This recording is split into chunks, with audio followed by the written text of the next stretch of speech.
Bonjour à tous, ravi de vous retrouver dans Smart Job, l'émission RH Emploi de Bismart tous les jours du lundi au vendredi. Je suis très heureux d'être avec vous. Débat, analyse, expertise.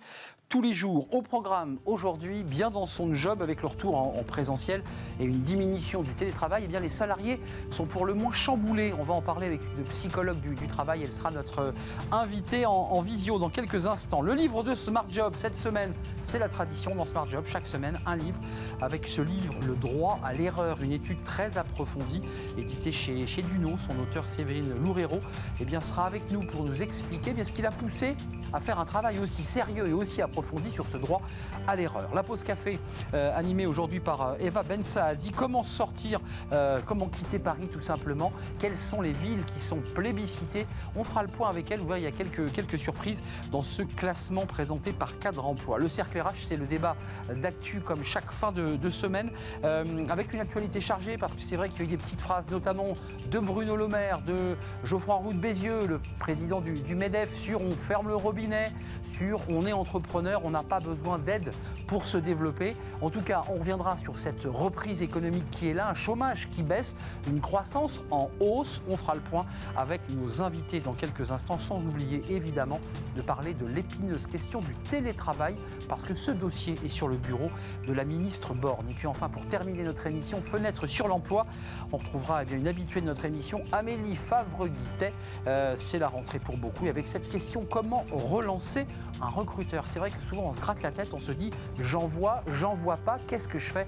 On en parlera avec elle, ce sera à la fin de notre émission. Mais tout de suite, bien dans son job, et on parle de télétravail.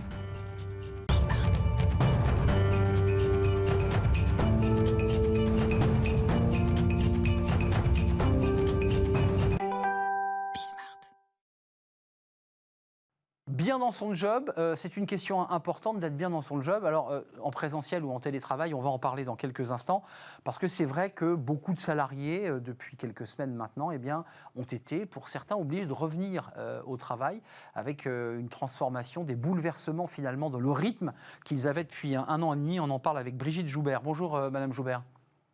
Bonjour. Comment allez-vous? Je vais très bien, merci.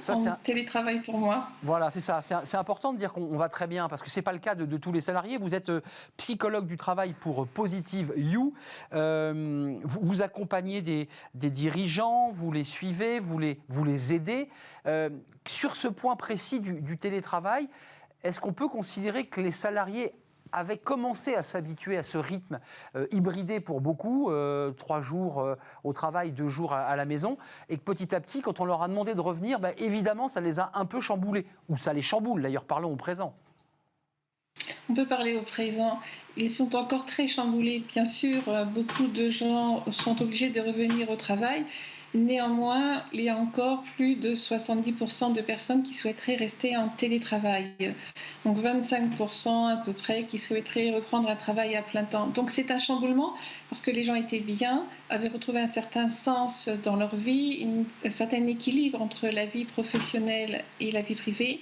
Et d'un seul coup, alors que tout était logique, on leur demande de retourner dans des systèmes où ils ont du mal à retrouver le sens véritable de pourquoi je suis obligée de revenir toute la journée et tous les jours de la semaine. Je sais que vous n'avez pas l'information, mais la ministre Borne, et on en parlera dans quelques instants dans notre débat d'actu, a une décision à prendre. Il y a le variant Delta. Doit-elle maintenir ce télétravail? Doit-elle laisser les entreprises choisir? En tout cas, d'après les chiffres que j'ai, et que vous avez d'ailleurs, 73% des collaborateurs ayant adopté le télétravail disent plutôt « j'ai plutôt envie d'y rester, je m'y sens bien ».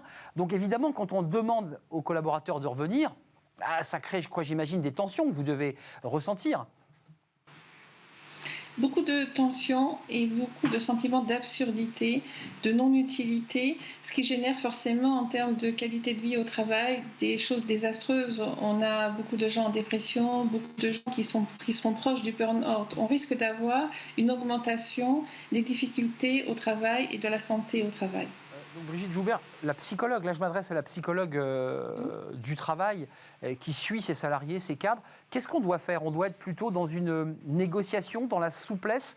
On ne doit pas forcer, obliger, parce que ça peut créer ce que vous évoquiez tout à l'heure, des burn-out notamment. Je crois en l'intelligence collective. Dans le monde du travail, j'ai eu l'occasion avec Positive You de travailler dans de nombreuses entreprises. Les solutions, elles sont là, elles sont auprès souvent des managers, des salariés. Je pense qu'il est important pour la rentrée de mettre en place des audits et d'aller chercher des solutions intelligentes avec les salariés en collaboration avec les employeurs pour trouver un juste milieu entre les anciennes cultures où il fallait être là tout le temps et les nouvelles cultures, peut-être en formant les gens dans des intelligences, donc travail en intelligence collective, remettre les valeurs au centre des entreprises, changer les valeurs des entreprises, revoir les hiérarchies, les organigrammes d'une autre façon. Il est temps pour moi, dans cette rentrée, de commencer peut-être par des audits de manière à repenser le monde du travail. Ça me semble important et de toute manière, la nouvelle génération qui arrive derrière nous pousse à repenser non seulement le Covid, mais derrière, tous les jeunes qui arrivent nous repoussent à revoir le monde du travail pour qu'il devienne plus efficace. Mais ce qu'on voulait éviter, cette bataille des anciens contre les modernes, c'est-à-dire les anciens contre les jeunes. On découvre, Brigitte Joubert, que ce sont finalement les jeunes qui ont le plus de mal à revenir parce que ce mode télétravail leur allait plutôt bien et que les autres, plus anciens, avaient plutôt envie de revenir dans leur boîte. Est-ce que je me trompe ou pas? Est-ce que c'est ça la dichotomie là? C'est pas véritablement une dichotomie. Ce que j'observe dans mon travail, c'est justement cette ancienne génération qui se questionne véritablement sur leur sens de leur travail. Ils se rendent compte que finalement, dans un moyen de façon plus modérée de voir leur travail, il y a la possibilité d'être mieux. Donc il y a un changement de mentalité au niveau des anciennes générations qui est très favorable, qui redonne une source. Je vois par exemple beaucoup de directeurs, de managers, de chefs de département qui me posent la question, tiens, est-ce que tu peux regarder mon CV, quelles sont mes compétences, finalement, comment me repositionner différemment dans mon travail? Est-ce que peut-être je devrais chercher une entreprise qui correspond plus à mon mode de travail d'aujourd'hui? Beaucoup de questionnements. Donc, il y a eu un effet Covid incontestable. Est-ce que vous considérez, Brigitte Joubert, à travers votre expertise, on peut dire là, maintenant, qu'il y a eu un avant et un après dans la relation au travail? Bien sûr, un avant, un après. Je dirais que justement, les écarts générationnels se sont réduits parce que les anciennes générations se sont mis au mode de travail des plus jeunes. Les jeunes ont aidé l'ancienne génération. Il y a vraiment un avant, après Covid et je pense fondamentalement qu'on est dans un grand changement de société de toute façon. Qu'est-ce que dit, quels sont les mots qu'utilise la psychologue du travail quand un salarié lui dit j'ai plus la force de revenir au travail, j'ai plus envie d'y revenir. J'avais trouvé un certain sens et un équilibre vie pro, vie personnelle en télétravail, et là j'ai plus envie de revenir. Vous pouvez pas l'encourager parce que juridiquement il ne peut pas le faire. Je ne vais pas l'encourager, mais la première chose à faire avec une personne qui est en difficulté, au niveau du travail bien sûr, et en tant que psychologue du travail, c'est de se poser et de regarder tranquillement les compétences de cette personne. En particulier, je dirais aujourd'hui, ce qu'on appelle les soft skills. Quelles sont les compétences en communication, en réflexion, en stratégie? Quelles sont toutes les compétences que cette personne a développées au cours de sa carrière?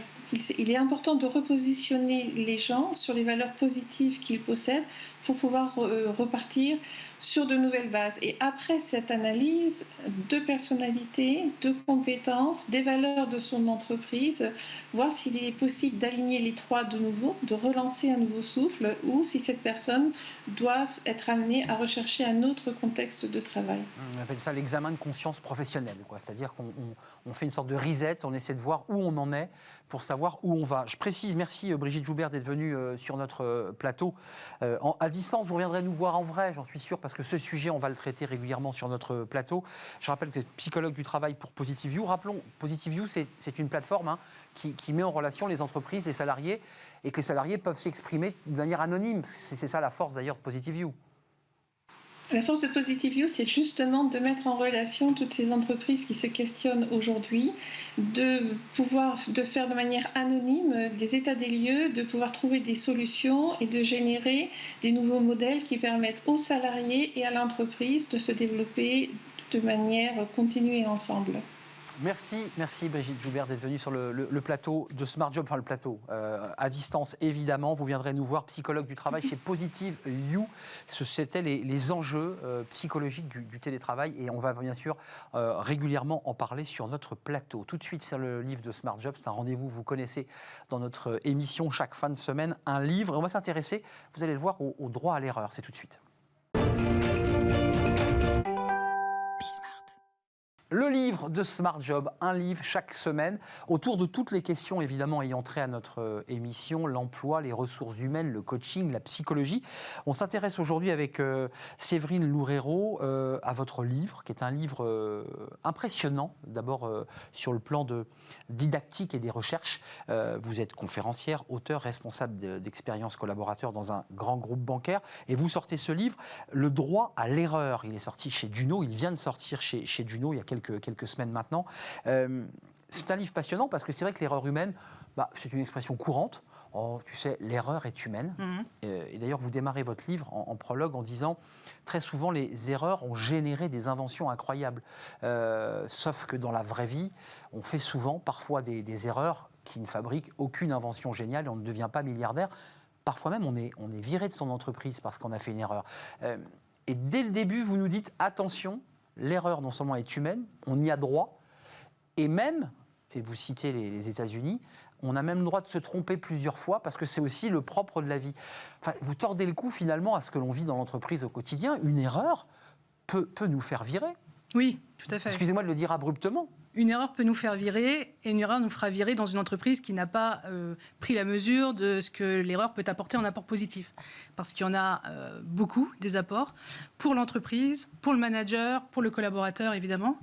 Tout d'abord, pour le collaborateur, clairement, évoluer dans une entreprise qui lui permet de faire preuve d'initiative, de tester de nouvelles choses, de sortir de son périmètre, de son job qu'il connaît bien depuis des années pour aller s'épanouir et explorer de nouvelles pistes. Et clairement, ça va jouer pour son épanouissement, donc c'est quelque chose de positif. Donc on a le droit de se tromper, c'est votre thèse. Ma thèse, c'est on a le droit de se tromper, et mieux, pour l'entreprise, c'est une bonne chose de se tromper parce qu'elle est source, l'erreur est source d'innovation. Et de performance, j'ai même vu. Et de performance, tout à fait. Il y a des études très sérieuses sur la performance dans l'entreprise qui est inhérente à l'erreur parce que toutes les grandes méthodes d'innovation aujourd'hui, le design thinking repose sur l'itération. Et l'itération, c'est quoi? C'est le test, c'est le retest, c'est l'erreur et c'est revenir en arrière et c'est une nouvelle chose. Donc, on construit sur l'erreur. Construit sur l'erreur. Pour aboutir à une solution.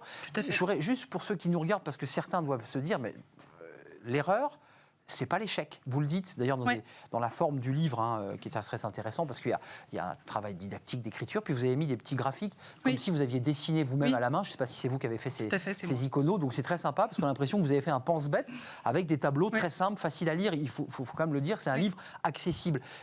Échec-erreur, c'est quoi la différence? Échec-erreur, c'est que l'erreur, c'est un écart par rapport à une norme. Une règle. Donc, s'il n'y a pas de norme, pas de règle, pas de cadre, c'est déjà plus difficile d'évaluer une erreur. Un échec, c'est ne pas atteindre un objectif. Donc, on peut ne pas atteindre un objectif suite à une erreur. Et dans ce cas-là, le cadre n'était pas défini. Ouais, les deux peuvent être liés. Les deux peuvent être liés, évidemment.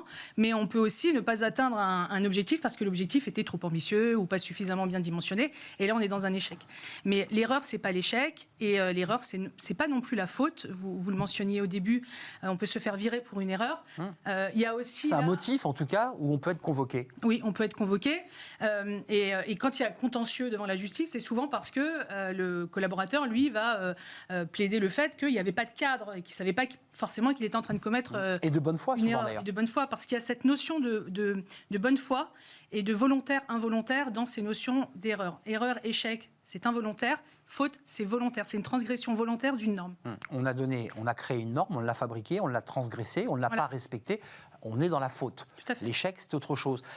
Vous insistez. Alors, il y a des témoignages qui sont intéressants, anonymes pour certains. Je pense à ce responsable qui accompagne un président, qui est assez passionnante, où il explique que le président, en fait, vérifie tout jusqu'au bout, jusque même au dernier tuyau de la plomberie quand on change les toilettes. Il est partout, ce qui fait que ce pauvre garçon se retrouve, lui, non plus dans la stratégie, mais dans l'opérationnel. Oui. Il ne sait plus où donner de la tête. Et par ailleurs, il a très peur de faire une faute, une erreur. C'est plutôt l'erreur dans son cas. Lui, dans son cas, c'est plutôt l'erreur. Il ne s'accorde pas ce droit à l'erreur à lui-même. Très intransigeant avec lui-même. Très intransigeant avec lui-même. Et il a transposé cette exigence à ses équipes.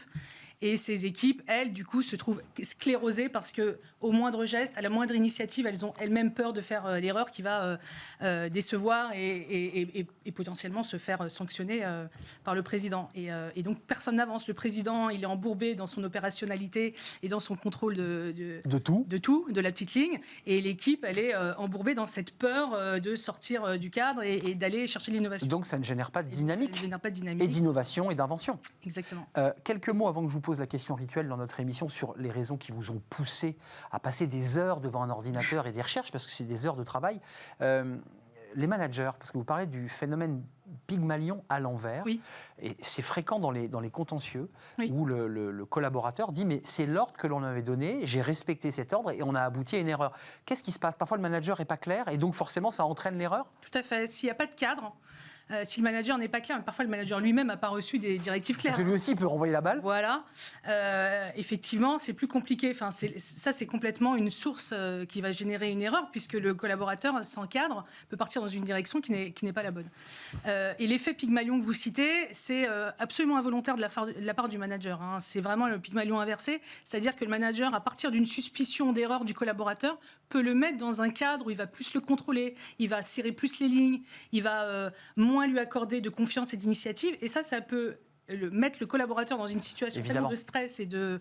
Et qu'il là, il va faire des erreurs. Et de peur. Et là, ça va lui provoquer des erreurs. Oui. Et on rentre dans ce qu'on appelle l'effet Pygmalion inversé, qui est une étude extrêmement intéressante de 2 chercheurs français que j'ai découvert dans mes recherches pour ce livre et que je conseille vraiment de lire. C'est un livre très documenté.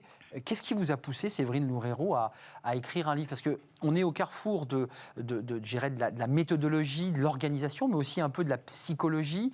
C'est très subtil. Qu'est-ce qui vous a poussé à le faire? Alors moi aussi, je suis psychologue du travail, comme votre invitée précédente. Mais alors? Donc voilà, il y avait une notion derrière ce droit à l'erreur de la psychologie pour le collaborateur et cette psychologie dans laquelle il évolue qui m'intéressait beaucoup. Et puis aussi, vous l'avez dit, je suis responsable d'expérience collaborateur. Et dans l'expérience collaborateur, on s'intéresse aux perceptions, aux émotions des collaborateurs. Et cet environnement dans lequel ils sont restreints, ils ne peuvent pas prendre d'initiative, ils ont peur d'avancer, ils ont peur de tester parce qu'il n'y a pas de droit à l'erreur, vient directement polluer l'expérience qu'ils vivent au quotidien. Donc ça m'intéressait. Séverine, c'est notre modèle français, ça, parce que vous l'évoquez beaucoup dans le livre. Le modèle américain fait que non, ça ne marche pas comme ça là-bas. Ouais. Aux États-Unis, on glorifie beaucoup le test. L'échec ou l'erreur, c'est considéré comme une alternative à un résultat réussi. Mais depuis, en fait, en France, depuis l'éducation et depuis le système, la façon dont on est noté à l'école, une erreur, c'est un coup rouge. Voilà, c'est un stylo rouge, c'est une sanction, c'est une punition. Donc, c'est sur ça que j'en parle dans le bouquin, parce que c'est éminemment culturel, en fait, comme sujet aussi. C'est très culturel. La fameuse épée de Damoclès. Tout à fait. C'est ça. C'est le début, et vous évoquez, finalement, on a toujours cette épée de Damoclès de se dire, ça va me tomber dessus, soit je me fais engueuler, soit même, plus grave, j'y reviens, j'ai un risque de contentieux avec mon entreprise. C'est un livre passionnant à découvrir, d'ailleurs, pour les managers, pour les dirigeants, qui parfois, parce que vous le dites en creux, sont très interventionnistes et finalement affaiblissent plus qu'ils ne dynamisent leur entreprise. Tout à fait. Merci Séverine Loureiro de nous avoir rendu visite pour le premier livre de Smart Job de la rentrée, conférencière, auteur, psychologue du travail. Vous venez de nous le dire, responsable, expérience collab, le droit à l'erreur. C'est chez Duno, il est sorti il y a quelques semaines. Rendez-vous dans les librairies pour découvrir ce livre. Merci d'être venu sur notre plateau. On va faire une petite pause. Tiens. La pause café avec Eva Ben Saadi aujourd'hui. On va partir un petit peu en province. Bah oui, parce que les cadres ont envie de partir en province. Et on va parler des villes plébiscitées. C'est tout de suite, c'est la pause café. La pause café, aujourd'hui avec Eva Ben Saadi. Comment ça va? Ça va très bien, Arnaud, et vous? Moi, ça va toujours très très bien. Super. Quand j'anime cette émission passionnante et riche. On part en province. On part un peu en province. Un peu en province, parce que c'est vrai que les cadres, beaucoup sont en Île-de-France. Et puis, il y a l'étude cadre-emploi, si je ne m'abuse, mais qui a sorti une liste, on en avait parlé la saison précédente. Globalement, ils ont plutôt envie de partir. Ils ont plutôt envie de partir, toujours envie de partir. Hein. Vous l'avez dit, Arnaud, cadre d'emploi a plusieurs fois de suite fait cette étude et ils ont toujours autant envie de partir. Ces cadres parisiens, plus d'1 an et demi maintenant après la crise sanitaire, ils sont aujourd'hui 82%, selon cette dernière étude de Cadre Emploi, à vouloir partir de Paris. Partir de Paris, ça veut dire qu'il y a des villes plus ou moins plébiscitées dans ces villes où les cadres se disent « c'est celle-là que je vise ». Tout à fait, il y en a plusieurs. On va y revenir, Arnaud, tout à l'heure. Plusieurs villes sont plébiscitées par les cadres. Je voudrais d'abord vous dire pourquoi, en fait, ils ont envie de partir, ces cadres parisiens. Je ne veux pas raviver de mauvais souvenirs, Arnaud, mais le confinement à Paris, on s'en rappelle, il n'a pas été simple pour tout le monde. Je ne sais pas pour vous. Enfermé dans son appartement avec peu de nature environnante, les cadres, donc, ont été nombreux à avoir des envies d'ailleurs. Et c'est ce qui est étonnant aujourd'hui, c'est qu'ils soient toujours autant dans cette optique, malgré un retour à la vie presque normale. Arnaud, les restaurants sont ouverts, les lieux culturels aussi. Et cela n'a pas suffi à les convaincre. Embouteillage, pollution, stress, coût de la vie, vous connaissez la vie parisienne. Tout ça auront eu raison d'eux. Tous critères confondus, ils sont tout de même 52% à se déclarer insatisfaits de leur situation actuelle. Alors, Eva, changer de ville, pour faire un jeu de mots, pour certains, pour beaucoup, c'est aussi changer de vie. C'est vrai, Arnaud. 57% des cadres habitent aujourd'hui à Paris, surtout pour les opportunités professionnelles que la capitale offre. En 2017, selon l'INSEE, 1 745 000 emplois de cadres étaient localisés en Île-de-France, soit 32% des emplois franciliens. C'est quand même beaucoup. En province, cette proportion n'est que de 15%. Alors oui, il faudra faire des concessions, mais pour les cadres, Arnaud, se préserver de l'agitation parisienne devient crucial. Ça n'a pas de prix pour eux. Dans cette étude, toujours 75% déclarent vouloir subir moins de stress au quotidien, 65% veulent préserver au maximum leur vie personnelle et 62% cherchent à diminuer leurs charges, que ce soit le loyer ou l'alimentation. Autant de raisons qui les poussent donc à faire d'importants compromis pour quitter Paris. 55% déclarent être prêts à changer de métier carrément pour partir de la capitale et 53% sont même prêts à baisser leur salaire. Arnaud. Sacrifice parce que, évidemment, le coût de la vie est moins élevé en province. Évidemment. Ils franchissent vraiment le cap parce que beaucoup en parlent. Est-ce qu'ils le font ? Certains le font, mais pas si facilement que ça. Arnaud, le passage à l'acte reste une vraie source d'angoisse pour une majorité d'entre eux. 66% ont en effet peur de ne pas trouver un emploi en région et 23% redoutent que leur carrière stagne, selon toujours cette même étude Cadre Emploi. Concrètement et factuellement, Arnaud, ils sont 30% à rechercher activement un poste et seulement 3% ont déjà vraiment demandé une mutation à leur entreprise. Mais pour maximiser leurs chances de trouver un job qui correspond à leurs attentes, ils ont trouvé la solution, Arnaud, ces cadres. 30% des interrogés envisagent donc une mobilité dans une autre métropole. Et là, on revient à la question que vous me posiez tout à l'heure. Où ça ? Qui était la question piège. Mais où donc ces cadres veulent-ils aller ? Mais nous y arrivons, Eva. On y arrive, Arnaud. Alors, c'est des villes, pour être très sincère, qui avaient déjà été plébiscitées dans les études précédentes de Cadre Emploi, mais il y a quelques nouveautés. Pas de gros changements, en effet, Arnaud. Et c'est une bonne question, en effet. Où vont-ils, ces cadres qui sont déçus de la capitale et qui envisagent aujourd'hui une nouvelle vie ? La Loire-Atlantique, la Gironde et le Rhône restent les départements les plus convoités, Arnaud. Les bassins d'emploi des grandes villes comme Nantes, Bordeaux et Lyon sont plus attractifs. En effet, le climat et le cadre de vie comptent aussi. Les cadres franciliens aimeraient pouvoir respirer l'air marin de la côte ouest ou randonner dans les Alpes sans avoir à prendre le train ou faire des heures de voiture, mais la distance avec la capitale doit rester raisonnable. Si ces 3 villes sont si plébiscitées, c'est qu'elles sont reliées à Paris en moins de 3 heures par TGV.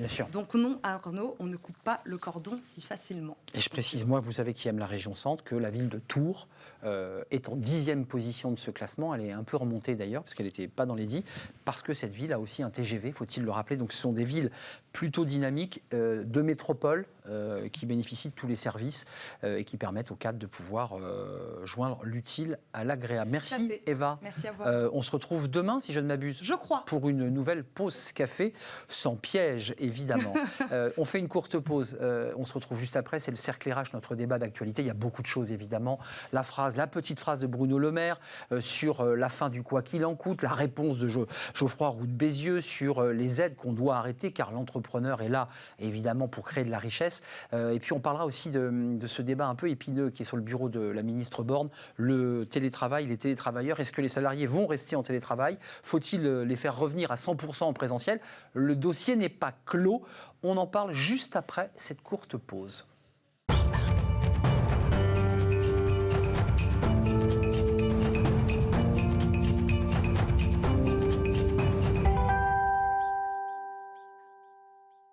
Le cercle RH, le débat de fin de semaine, débat d'actualité. Alors c'est vrai que tous les sujets sont sur la table et Dieu sait s'il y en a. Il y en a un en particulier qui évidemment vous a alerté si vous avez lu les colonnes du Parisien dès lundi. La bonne surprise de la rentrée, l'économie repart, tout est reparti, c'est la reprise. On manque de salariés, pénurie de près de 400 000 salariés, qui sont des postes qui ne sont pas pourvus, une croissance à 6%. Un chômage qui est en baisse, c'est ce que nous a dit Elisabeth Borne. Tout ça doit nous donner le sourire. On en parlera et on va en parler avec mes invités. Puis on parlera aussi du télétravail, du pass sanitaire, qui est un peu le sujet qui fait un peu grincer des dents parce que c'est vrai que les salariés ont jusqu'au fin août, c'est-à-dire dans quelques jours, pour être en règle. Et ça va se compliquer parce qu'après, il y aura peut-être des licenciements, des ruptures de contrat. Et on va en parler. Je vous présente tout de suite mes invités. Jean-Claude Beaujour est avec nous, vice-président de France-Amérique. Vous êtes avocat, je le rappelle. On reviendra évidemment sur tous ces chiffres, sur cette embellie de l'économie. Certains nous disent même que c'est les 20 glorieuses qui se profilent avec des chiffres de la bourse qui sont florissants. On fera le point avec vous. Face à vous, Christian Grelier. Bonjour Christian. Vous êtes venu à la fin de la saison pour parler notamment de votre livre que je présente, qui est un livre passionnant, qui est préfacé par Martin Bouygues, Management, le retour du bon sens, les bonnes pratiques pour obtenir enfin des équipes engagées et conquérantes, avec des managers qui vont avoir un peu de boulot évidemment dans les semaines à venir. Et puis Cyril de Kéral. Bonjour Cyril. Bonjour. PDG de Powell Software et membre des EDC, vice-président des EDC. Et j'ai lu attentivement, justement sur cette question du télétravail, votre tribune dans les Échos. Je rappelle que les EDC ont un stand aujourd'hui à la REF, à Longchamp, à l'occasion de ces universités d'été du MEDEF. Oui. Et vous avez un stand et quelques idées à développer sur ce plateau dans quelques instants. Chiffre de la croissance. Commençons par les bonnes nouvelles, parce que tout ça sont des bonnes nouvelles. 6% de croissance, évidemment. Alors, ce n'est pas la croissance chinoise, c'est bien le chiffre de la croissance française. On a un chiffre développé par Elisabeth Borne, d'ailleurs, à l'université du MEDEF, évoquant 240 000 emplois créés de personnes qui n'avaient pas d'activité, aucune activité, c'est-à-dire des demandeurs d'emploi catégorie A. Ça, c'est d'excellentes nouvelles. Une bourse florissante et une pénurie de salariés par ailleurs. Près de 400 000 postes ne sont pas pourvus. Qui veut prendre la parole ? C'est quand même... La situation dans laquelle on est, Jean-Claude Beaujour, est incroyable. On nous dit que c'est presque les 20 glorieuses, qu'on va avoir une relance de l'économie incroyable. On ne peut que se réjouir, parce que vous savez, très souvent, l'attente des chiffres du chômage, c'est toujours un moment dramatique pour le ministre du Travail, le Premier ministre et le Président de la République. Donc, elle les donne plus maintenant. Donc nous sommes véritablement très heureux de ce chiffre. Maintenant, je pense que ce qui est important, c'est qu'on soit en mesure de tirer derrière nous, de tirer avec nous, non seulement les PME, dont on sait qu'elles sont encore fragiles, et c'est le plus gros du tissu économique français, mais aussi que cette croissance prévue, et qu'on sent bien, parce qu'on entend, on voit sur le terrain des demandes d'acquisition, de la croissance externe de la part d'entreprises que nous accompagnons. Donc ça, c'est une bonne chose, mais il faut derrière que les salariés, les travailleurs indépendants, bref, tous ceux qui font le tissu social de notre pays en bénéficient. C'est là où il faut... Que les premiers de cordée ou que ça percole, c'est ça ? Absolument. C'était le débat lancé par Emmanuel Macron. Dans quel état d'esprit vous êtes ? Vous êtes chef d'entreprise, vous êtes vice-président des EDC. Comment elle se porte, l'économie ? Les chiffres là, sont irréfutables, l'économie repart. Oui, là, on peut dire que ça repart.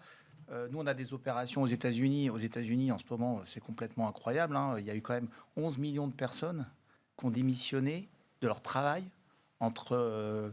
je crois que c'est entre mars et mai 2021. 11 millions de personnes ont démissionné pour prendre un autre travail. Oui, donc il y a quand même, donc ça veut dire qu'en fait, les salariés ont confiance dans l'économie, parce que normalement en sortie de crise, on devrait attendre un petit peu, voir comment ça va. Donc les gens bougent. Et en fait, en France et en Europe, c'est pareil. Les personnes changent de travail. Ils ont été peut-être un peu secoués aussi par cette pandémie, mais voilà. Il y a confiance, il y a de la confiance et on avance bien. Donc ça, c'est vraiment un signal très positif. Après, de l'autre côté, c'était intéressant parce que justement hier, à au Rassemblement des entrepreneurs de France, là, Geoffroy Roux de Bézieux a expliqué, c'est bien. Bah oui. Il y a le taux de chômage qui baisse, mais en fait, le taux d'emploi n'est quand même pas là où on devrait être. Il est en dessous des 8%, le taux de chômage, il est passé sous la barre de 8%. Mais le taux d'emploi, on est à 67% en France aujourd'hui. Donc, c'est les travailleurs actifs, c'est le nombre de personnes qui travaillent sur la masse des travailleurs qui ont le droit, des personnes qui peuvent être actifs. Donc, c'est 67% en France et 76% en Allemagne. Donc, on a besoin de peut-être faire quelque chose pour qu'il y ait moins de gens au chômage et plus en emploi. On va venir évidemment sur cet échange très intéressant entre le ministre Le Maire et le patron du MEDEF sur on ferme le robinet, et le patron du MEDEF lui répondant évidemment nous, entrepreneurs, on n'est pas là, on n'a pas créé notre boîte pour être aidés par des fonds publics et des aides publiques, on va repartir, tout le monde se remet au travail. C'était un échange qui a eu lieu hier. Dans quel état d'esprit vous êtes ? Justement, à l'aune de ce qui a été dit, on sort d'une crise Covid. Ce qui a été dit, ce que je trouve intéressant, c'est que ce n'est pas simplement un effet ponctuel. Je vais prendre deux secteurs sur lesquels j'interviens plus particulièrement, qui est l'immobilier. L'immobilier, cette année, il va y avoir 1 million de transactions dans l'ancien. Ouais. Et dans le neuf, il y a une activité aussi qui est très dynamique. Dans l'immobilier, aujourd'hui, les réservations qui sont signées, c'est des logements qui seront livrés dans 2 ans. Donc, c'est le chiffre d'affaires dans 2 ans, des emplois dans 2 ans. Donc, on voit bien que c'est quelque chose qui va laisser, qui va générer des emplois sur la durée. Le deuxième secteur, c'est le digital. Le digital qui cartonne. Cette semaine, tous les opérateurs télécoms vont annoncer leurs résultats. Bouygues Télécom, c'est 14% de croissance. Et c'est des abonnés qui arrivent en plus. Et ça ne va pas s'arrêter puisque tout le monde a pris goût à ces... Mais sans faire de mauvais esprit, est-ce que l'économie a besoin, on dit souvent, vous savez, après une bonne guerre, l'économie repart. On nous a dit qu'on était en guerre. Est-ce qu'on a besoin de la crise ? Ça, c'est les bonnes nouvelles. D'accord. Pour les entreprises, les mauvaises nouvelles, c'est que le mercato des talents, vous en avez parlé, va commencer. Dans le challenge de cette semaine, il y a une enquête d'Harris Interactive qui montre que la moitié des collaborateurs ont envie de changer de job. C'est 2 fois plus qu'en 2019. Donc ça va être un peu challengeant pour les entreprises. Et l'autre chiffre qui m'a aussi intéressé, c'est qu'il y a un collaborateur sur 4 qui veut monter sa boîte. Et il y a 1 million d'entreprises qui ont été créées ces 12 derniers mois. Donc c'est une volonté aussi d'aller sur cette dynamique. Échapper au management parfois un peu à l'ancienne, il faut le dire. Et puis retrouver un peu de liberté. Les enjeux pour les entreprises, c'est de sortir de cette gestion de la résilience. On a passé 18 mois à passer cette crise inédite pour redonner un peu un esprit conquérant aux équipes. C'est ce qu'attendent les équipes. Et le baromètre Edelman, que vous avez aussi lu, montre que les Français ont plus confiance aux entreprises qu'aux politiques. C'est vrai. Donc c'est un véritable enjeu. Jamais d'ailleurs l'entreprise n'a été aussi haute dans la confiance des Français. Et puis là aussi, ça a été dit au REF, c'est qu'il faut peut-être revisiter aussi la politique de rémunération, pas simplement que ces salaires, les primes, peut-être encourager également toute la partie actionnariat salarial. C'est en France, on est un des pays les plus en avance. Il faut, je pense... C'est ce qu'a dit Geoffroy Roux de Bézieux. Oui, restons sur l'idée de fermer le robinet, excusez-moi, puisqu'on arrive à un moment de rupture, on nous dit les chiffres sont parfaits, on manque de salariés, l'économie repart. Le ministre de l'économie hier, face au président du MEDEF, dit... J'entends bien votre message et on va évidemment fermer le robinet. On fera du sectoriel et du territorial, c'est-à-dire dans des secteurs qui en ont encore besoin, on aidera. Dans des secteurs et des régions, on aidera. Puis on n'aidera plus. C'est logique. C'est le bon sens et puis c'est souhaitable.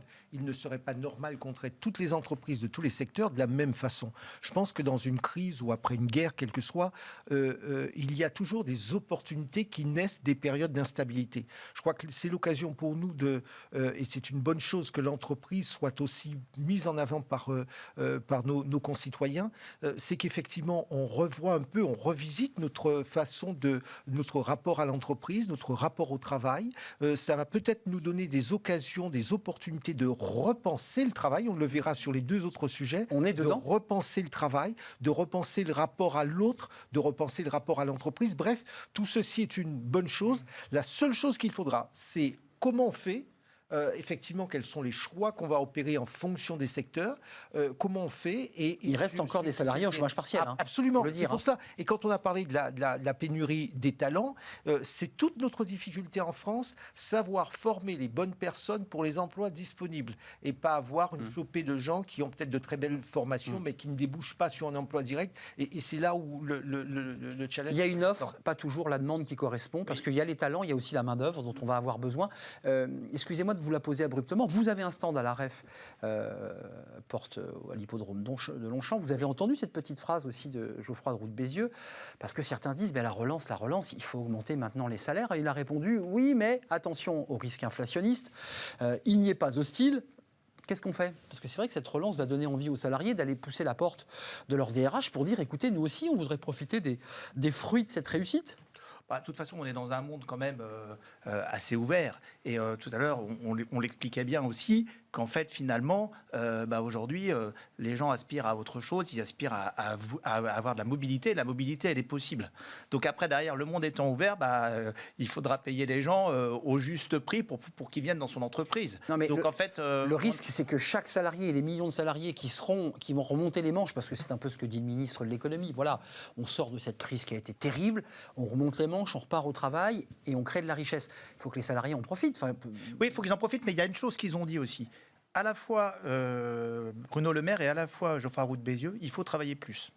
Les deux l'ont dit. J'entends travailler plus. Donc en fait, c'est sûr qu'on peut rémunérer mieux les personnes, voilà, mais en fait, il va falloir aussi quand même qu'on travaille quand même plus, parce que sinon, ça ne va pas tenir. Juste très gentiment et calmement, vous nous dites, comme le ministre et comme Geoffroy Roux de Bézieux, sortons des espèces de vieux carcans idéologiques des 35 heures, travaillons plus. Donc vous êtes d'accord avec ça? De toute façon, l'organisation du travail qui s'est mise en place et sur laquelle on ne va pas pouvoir revenir. C'est dérégulé. On se dérégule un petit peu. Je ne dis pas qu'il faut faire travailler les gens 60 heures par semaine. Ouais, voilà, il ne faut pas faire travailler les gens forcément plus de 35 heures, mais on a un monde du travail qui devient de plus en plus ouvert. Et donc, en fait, il faut s'adapter à ça. Il y a des avantages forts pour les salariés. Je pense qu'on donne beaucoup de chance à l'homme, à l'employé, aux hommes et aux femmes. On leur donne une liberté de travail qui est très, très intéressante. Mais bon, voilà, évidemment, il va falloir aussi... Une contrepartie. Voilà. Mais Jean-Claude Beaujour. Il y a aussi un changement culturel que je vois chez nos clients ou dans un certain nombre de dirigeants expliquent bien à leurs salariés. On est prêt à vous augmenter, on est prêt à revoir la rémunération à la condition que l'entreprise performe. C'est ça aussi le changement culturel. Partager les fruits de la croissance. C'est de dire, OK, tout est sur la table et tout est possible à la condition qu'effectivement on performe. Donc, vous savez, ce qu'on a refusé très longtemps en disant non, mais vous savez, si on met tout le monde à la performance, ça va être dramatique. Comprenez, il y a des gens, il y a des femmes, il y a ceux qui sont malades, etc. De plus en plus, on voit cette idée de performance. Vous parliez des États-Unis, où effectivement, c'est un peu dans la culture anglo-saxonne, où on parle performance d'entreprise, rémunération, et donc recrutement, récompenser des efforts. Ce sont des idées qui, à la mode française, mais s'installent petit à petit. J'ai envie de dire, c'est l'une des conséquences un petit peu de cette crise du coronavirus. Et je pense que cette tension sur le marché va encourager les entreprises à aller dans ce sens-là. Avec un risque inflationniste, parce qu'il y a quand même l'idée, il évoquait un exemple très concret, je pense notamment au nettoyage, au secteur, où 80 à 85% de l'activité vient des salaires. Et donc, dès que vous augmentez trop fort les salaires, mais attention, il y a plus de marge. Excusez-moi, enfin, faut le dire. Oui, mais attention, il y a des entreprises. Je pense que là aussi, il faudra que chacun regarde, ouvre les choses très clairement. Il y a des entreprises pour lesquelles les prix sont tirés à la baisse. Je pense notamment dans le secteur de la sécurité, même dans la commande publique où on prête toujours le moins 10 ans. Ça n'est pas acceptable. Ça n'est acceptable ni pour le client, ni pour nous, ni pour chacun des partenaires. Donc, je pense que là, il faut quand même qu'on réfléchisse à la manière de se comporter ou d'acheter des prestations, y compris lorsque c'est l'État lui-même qui achète des prestations à des prix qui ne sont pas acceptables. Qui ne se prive Donc, pas. je dis bien, dans ce secteur, il y a un risque, il faut regarder ça de très près. C'est vrai, le secteur de la propreté, un certain nombre de secteurs où souvent l'État va au moins 10 ans. On va faire la bascule, c'est intéressant parce que il y a deux autres sujets. Je mets de côté la dette. On la gardera pour un débat suivant. Mais c'est ce que tout le monde la met de côté. Mais tout le monde la met de côté. Non, il faudra qu'on l'adresse. Faut pas la mettre de côté. Ça il y a 400 milliards là, à rembourser. Oui. Non, mais c'était vraiment. On nous dit c'est pas grave, les taux sont bas, on peut continuer à accélérer. Hier, c'était très intéressant. Bruno Le Maire a été très applaudi par les chefs d'entreprise, vraiment beaucoup applaudi pour sa gestion de la crise et l'engagement qu'il a eu. Et oui, le soutien de l'État. Moi, je dirais le bémol de tout ça, c'est que cette vision qu'il a donnée, elle était bonne, mais le bémol de tout ça, c'est qu'on remet encore la dette sous le tapis. Encore à plus tard. Et on le dit clairement, on verra ça plus tard, on sait comment on va faire, mais bon, je ne sais pas comment on fera, mais après on sait, on est à 120% du PIB. Ouais, 120%. De ces jours.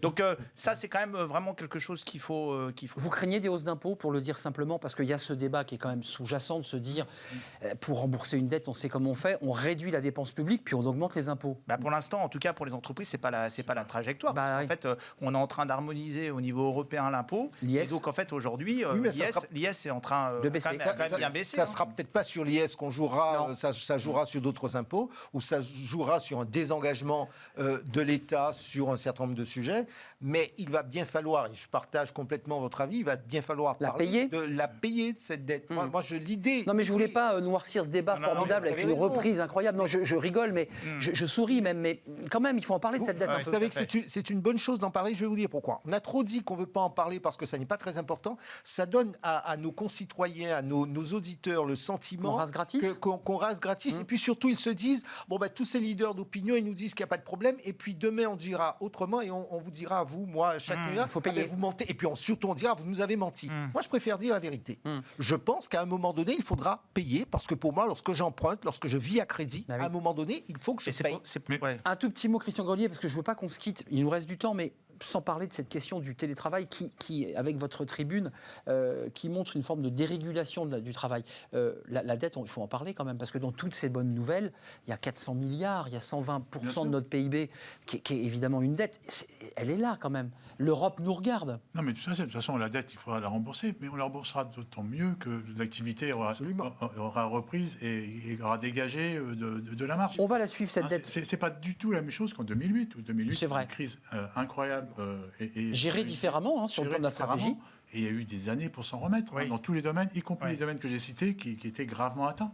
Là, il n'y a pas eu de dépression. Donc, il va falloir rembourser cette dette, mais on sera dans un cycle.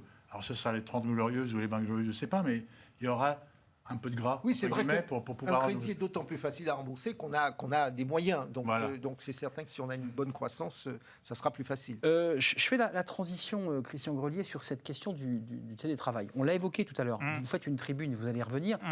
La ministre Borne consulte. Alors, elle n'a pas encore tranché, à moins que vous ayez des informations que je n'ai pas. Elle n'a pas tranché entre du 100% présentiel, entre l'hybride, qui est la formule actuelle, ou un télétravail un peu dérégulé au gré des entreprises et de leurs besoins. Qu'est-ce qu'on fait là, dans le contexte dans lequel on est, un delta, des risques de nouvelles contaminations? On reste comme on est et on invente le monde de demain? Non, mais je pense qu'il ne faut pas que ce soit Isabelle Borne qui décide du télétravail de la manière qui sera faite dans toutes les entreprises. Il y a des contextes complètement différents. Si je prends deux domaines d'activité, le BTP, le télétravail n'est pas un sujet. Impossible. Et il y a d'autres sujets, ou les services, ou le call center, où là, il y a besoin. Je pense qu'il faut laisser un peu plus d'initiative aux entreprises et aux partenaires sociaux pour adapter dans leur contexte d'activité, dans leur contexte territorial. Le contexte sanitaire territorial d'une région sera peut-être pas le même. Évidemment, secteur et territoire. Je rappelle que dans la sortie du premier confinement, il y a des entreprises qui ont été au-delà de l'argumentation. Il y a des entreprises qui prenaient la température des collaborateurs, etc. Parce qu'il y a eu un accord entre l'entreprise et les partenaires sociaux. Je pense qu'il faut redonner la main un peu plus. Mais je pense Cyril Leclerc, votre tribune, c'est quoi la philosophie de votre tribune? C'est laissez-nous aussi un peu nous débrouiller. Voilà, et je pense que je pense que le gouvernement va dans cette direction, d'après ce que j'ai compris. Donc en fait, ça c'est bien. Je pense qu'ils vont nous laisser, les partenaires sociaux et puis les entreprises s'organiser en fonction de ce qui est possible. Mais il faut savoir que c'est même pas nous, les entreprises, qui décidons.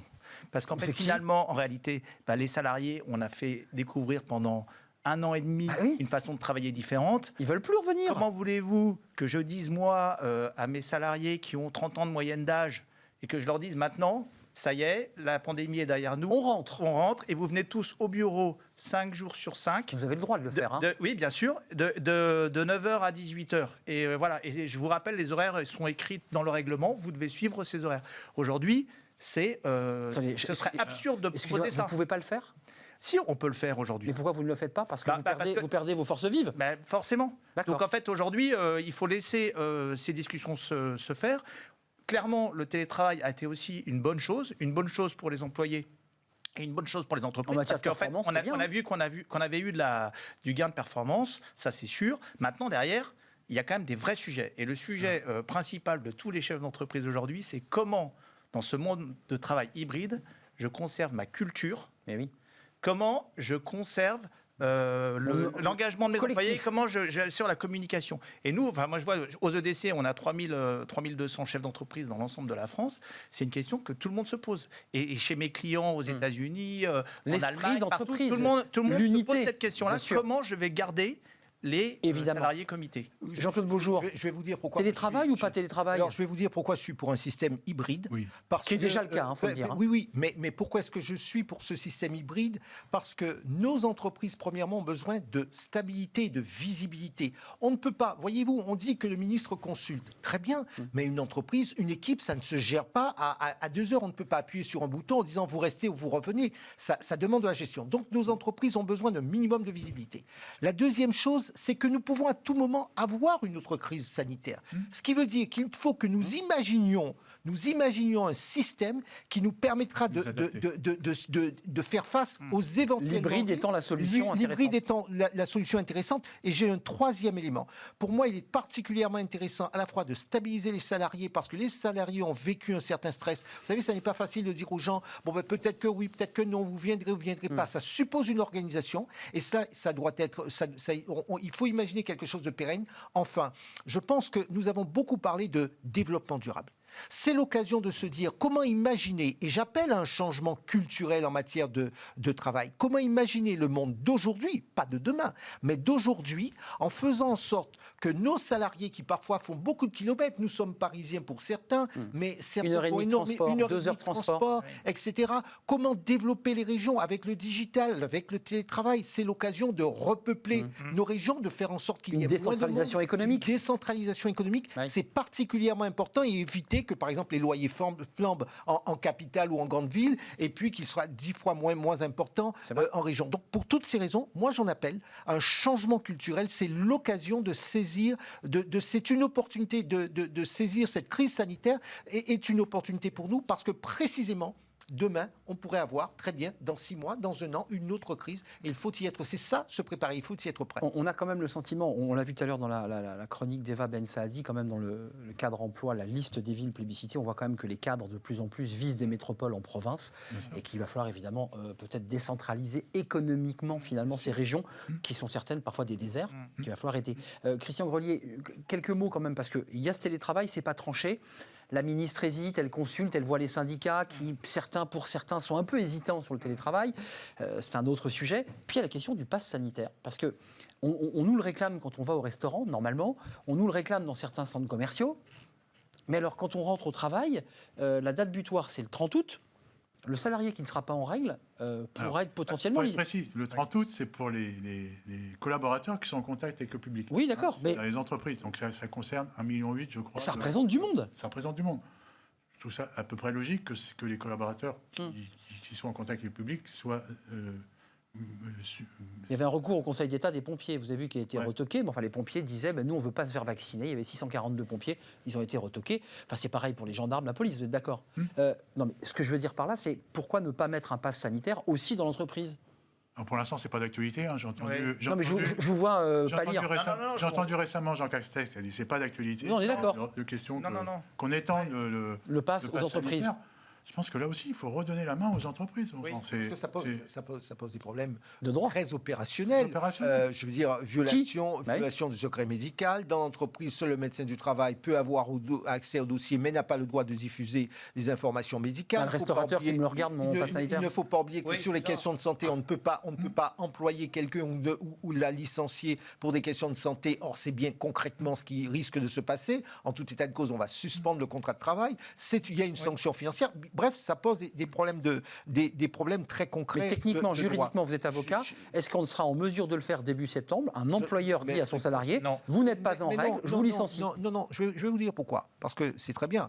Et nous avons un département droit social au cabinet, beaucoup d'entreprises nous interrogent. Forcément. Je vais vous dire, avant, même si c'est une mesure qui venait être imposée par le gouvernement par un moyen réglementaire ou une annonce strictement politique, celui qui va aller engager une procédure de prud'homme, en l'état des textes, le risque en tout état de cause, il risque, pour moi, il a de fortes chances de l'emporter. Donc ça n'est pas possible. C'est la raison pour laquelle nous recommandons à un certain nombre de nos clients de continuer à discuter, à faire de la pédagogie au sein de l'entreprise. Et c'est la raison pour laquelle j'insiste, quand je parlais de changement culturel dans le rapport, dans le monde du travail, c'est aussi un changement culturel entre employeurs et salariés. Et le patron, et le responsable. C'est particulièrement important parce qu'on voit là toute la limite de la loi. Il y a un risque sanitaire qu'on comprend. Et nous sommes attentifs à ce risque sanitaire. En même temps, il y a des règles de droit qui s'imposent. Où est l'équilibre? Comment trouver l'équilibre?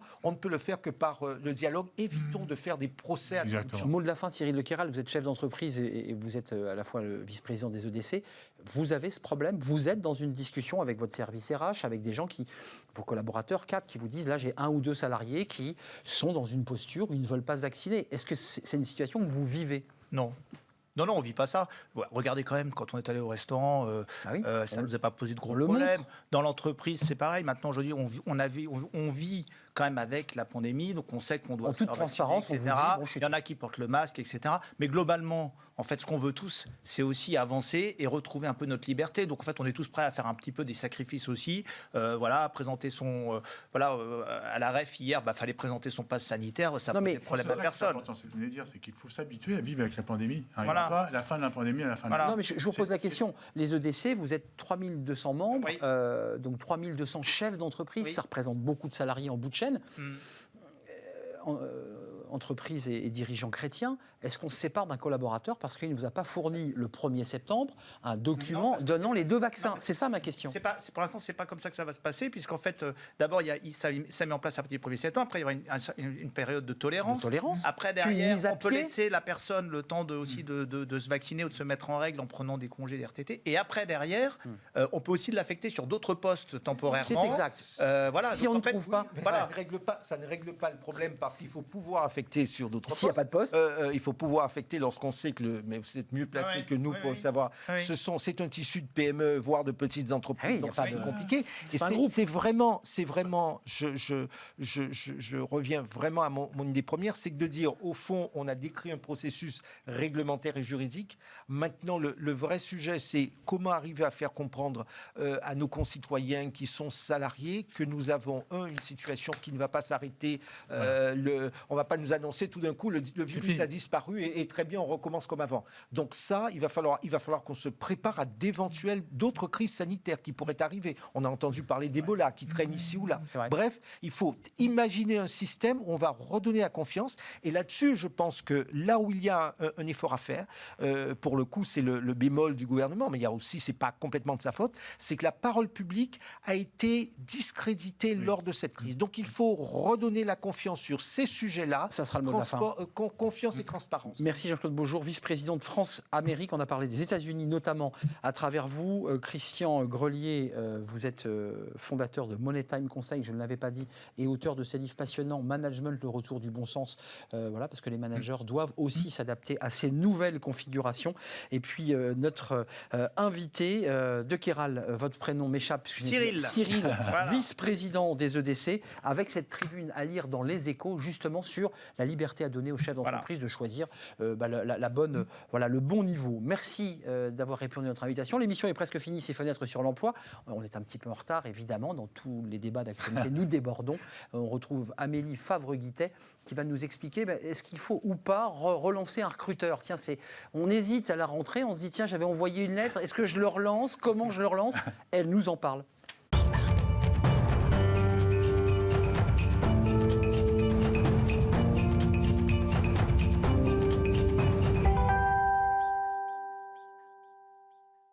Amélie Favre-Guittet fait son grand retour sur le plateau de Smart Job. Bonjour Amélie. Bonjour Arnaud. Comment allez-vous? Très bien. et Les vous vacances ont été belles? Pas de vacances. Pas de vacances. Écoutez, voilà, talent management ne prend pas de vacances. Le recrutement.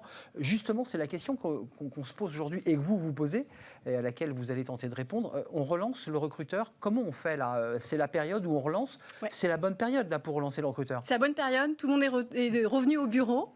Tout doucement, les gens se remettent à lire les emails, alors au bureau ou chez eux en mode bureau. Hybridé. Forcément. Voilà. Donc là, l'idée, c'est si on a postulé pendant l'été ou en début d'été, c'est le moment de revenir un petit peu aux nouvelles. Et si on n'a pas encore postulé, c'est le moment de postuler et de prévoir de toute manière sa relance, parce que c'est essentiel. D'abord, pourquoi c'est si important de relancer? Parce que la relance peut donner le sentiment, pour celui qui va l'écrire, qui met un peu le pied dans la porte, qui s'impose, qui gêne. Il y a un peu cette idée-là. Tout dépend comment on le fait. C'est une technique des commerciaux. Il y avait une enquête chez Forbes de 2019 qui expliquait que les commerciaux, pour arriver à closer, faisaient en moyenne entre 5 et 8 relances. Donc c'est juste énorme. Et cette technique, on va l'appliquer au recrutement. Aujourd'hui, ce qu'il faut, c'est relancer intelligemment le recruteur, le RH, voire le manager. On peut relancer différents En interlocuteurs. passant par une autre porte, Tout à fait. fenêtre. Et soupirail, ce qu'on veut, parce qu'à un moment donné, ce qu'il faut, c'est obtenir une réponse et, si possible, obtenir l'entretien. Alors, maintenant qu'on sait que c'est déterminant de le faire dans cette période, puisqu'on n'en parlera pas dans un mois et demi, mais c'est cette période de rentrée, techniquement, c'est quoi les mots? Qu'est-ce qu'on utilise? Comment on fait? Alors, on va prendre par exemple l'exemple sur LinkedIn. On a postulé au mois de juillet à une annonce, on a repéré le RH sur LinkedIn, on va lui envoyer déjà une demande de mise en relation. Donc, on va écrire un joli petit message simplement en disant qu'on est intéressé par l'entreprise et qu'on souhaite échanger avec cette personne. Donc, il faut effectivement qu'il accepte, qu'il nous accepte. Tout à fait. On imagine que le RH... Je fais une parenthèse, la mauvaise nouvelle, c'est qu'ils mettent 3 semaines à accepter. Ça dépend. Normal. Non, pas toujours. Alors, si la personne n'accepte pas tout de suite, on va hacker du coup le profil du RH pour obtenir son adresse email et lui envoyer directement sur sa boîte mail professionnelle. Hacker, jusque-là. Ouais. Donc, on récupère son adresse si on n'a pas l'acceptation. Tout à fait. Il y a plein de sites gratuits qu'on peut utiliser qui s'appellent hunter.io ou scrap.io et ça nous permet de récupérer les adresses email professionnelles. Donc, ça, c'est première étape. Ensuite, qu'est-ce qu'on fait? Ensuite, on remercie déjà de la mise en relation. Normal. Mais on met juste ça. On balance pas à nouveau son CV, on balance pas sa lettre de motivation de 3 plombs. On s'emballe pas. Voilà, on y va crescendo. Ensuite, on va revenir 2-3 jours après pour poser une question, savoir où est-ce qu'ils en sont dans leur recrutement, notamment sur ce poste. Est-ce qu'il est toujours ouvert ou est-ce qu'ils ont trouvé chaussures à leurs pieds? S'il n'y a pas de réponse, on revient aux nouvelles. On laisse toujours passer entre 2 et 4 jours, parce qu'on ne sait jamais, peut-être que les gens ne vont pas sur LinkedIn tous les jours, alors qu'ils devraient, normalement. Et dans l'email suivant, on peut aussi glisser un petit peu d'humour. Ah, j'espère que votre chien n'a pas mangé mon CV pendant que vous étiez au télétravail. Voilà. L'idée, c'est de créer de l'émotion. Enfin, il faut la peser, l'humour, hein, parce que tout ça est subtil. Alors, les commerciaux le font très bien. Il y a des sites où on peut s'inspirer de newsletters professionnels pour des marketeurs. Pour les accroches, pour les accroches. Et je pense notamment à Lemlist, où ils ont leur blog avec plein d'exemples de newsletters et on peut s'en inspirer pour le recrutement. Lemlist. Ouais, Lemlist. Lemlist, pour avoir des petites idées d'accroche. D'accord. Et après, donc, une fois qu'on est step by step, il faut quand même la faire, cette relance. Il faut quand même la rédiger. Tout ça, c'est déjà de la relance, en fait. Mais l'idée, c'est on ne balance pas un CV ou une lettre de motivation dans sa relance. On vient aux nouvelles, on s'intéresse à la personne. Mais Amélie, il y a quand même un moment donné où le recruteur ou la personne qui est ciblée va commencer à bien comprendre quand même ce que la personne veut. Enfin, il n'est pas totalement bête. Ah bah, ça fait 4 fois que je reçois un email. Voilà. Donc, à un moment donné, il va dire... à un moment donné, il va répondre. Voilà, et il va dire, je ne suis pas intéressé ou... Soit le poste a été pourvu, soit je ne suis pas intéressé, soit finalement je suis intéressé, je veux vous rencontrer. Ce que l'on veut quand on fait une relance, c'est simplement avoir une réponse. Et aujourd'hui, la plupart des candidats n'ont pas de réponse. C'est vrai. Donc l'idée, c'est je fais une relance et je lâche. Nom d'ailleurs. Hein. Oui. Que vous aimez bien utiliser. Non, pas du tout. Je ne sais pas de quoi vous parlez. Ce nom anglais. Quand on est blackboulé finalement. Donc l'intérêt premier est vital, c'est d'avoir la réponse. Oui, obtenir une réponse et créer de l'émotion. En fait, à travers la relance, comme on va utiliser certains mots, on va toujours être positif, on va se projeter dans le poste, on va se projeter avec l'entreprise. Et l'idée, c'est de leur donner envie de nous rencontrer. On va se mettre en position d'offreur de compétences, d'offreur de services. On n'est pas un demandeur, on n'est pas là pour quémander un job. Question très, très pratique, on était sur LinkedIn, très bien, avec les étapes, ne pas aller trop vite. On fait la même chose par mail. On fait la même chose par mail. Tout à fait. Et est-ce qu'on peut se permettre, là c'est plus compliqué, de tenter la ligne directe? Bien sûr. Ah oui, le téléphone.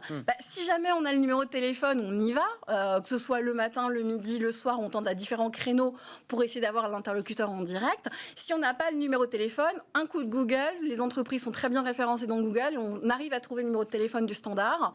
Et au besoin, il y a des petites applis presque légales qui permettent de choper même le portable. Amélie Fabriguité est une véritable hackeuse, hein, on le découvre au fur et à mesure de ces émissions. C'est intéressant, sauf que c'est pas pour à chaque fois challenger, mais le chef d'entreprise ou le DRH voit quand même ce numéro 0613 qui s'est quand même affiché plus de 20 fois sur son téléphone. Donc à un moment donné... En 20 fois, on ne va pas aller jusqu'à la vingtaine. Mais 5 fois par jour, c'est... Oui, non. L'idée, c'est de faire peut-être 2 fois dans la semaine, à des heures différentes, pour voir à quel créneau la personne est disponible. On ne va pas faire 10 fois des relances par téléphone. Ça se fait pas. C'est vraiment 2 fois dans la semaine. L'idée, c'est d'alterner du téléphone, de l'email, de LinkedIn, pour essayer de capter son attention, de, comme j'ai toujours, créé du lien. Et surtout de se différencier. Aujourd'hui, il y a de la concurrence, encore plus avec du télétravail. La concurrence, elle est internationale. Donc, les recruteurs, il va recevoir des CV qui viennent du monde entier. Donc, il va falloir sortir du lot. Vous savez plus et mieux que moi l'impatience qu'ont les personnes qui cherchent un emploi et qui veulent cette entreprise de pouvoir avoir quelqu'un au bout du fil. Donc, c'est vrai que c'est difficile de se retenir. Sur l'annonce, c'est indiqué urgent, que c'est pour avant-hier. Et finalement, les process sont toujours ultra longs. Ils prennent toujours beaucoup trop de temps. Et ça agace, évidemment, celui qui est à l'extérieur. Ce qu'il faut, c'est pousser la réponse. Pousser la réponse, toujours avec beaucoup de subtilité et de rythme. Hein. C'est pas tout d'un coup. De la bonne humeur, de la courtoisie. On rentre pas dedans et l'humour, ça permet beaucoup de choses. Merci Amélie Favre-Guittet de nous transmettre votre bonne humeur et votre sourire à chaque fois que vous venez sur ce plateau. C'était un plaisir de vous accueillir. Talent Management, n'oubliez pas cette marque. C'est terminé pour aujourd'hui et pour cette semaine d'ailleurs. Je remercie toute l'équipe qui était en régie. Je remercie notre réalisatrice, je remercie Guillaume au son. Je remercie Pauline Gratel, évidemment, Margot Ruot, et je remercie toute l'équipe qui m'accompagne. Merci à vous et à votre fidélité et toutes les réactions sur les réseaux sociaux. Je serai là lundi. Portez-vous bien. D'ici là, bye bye.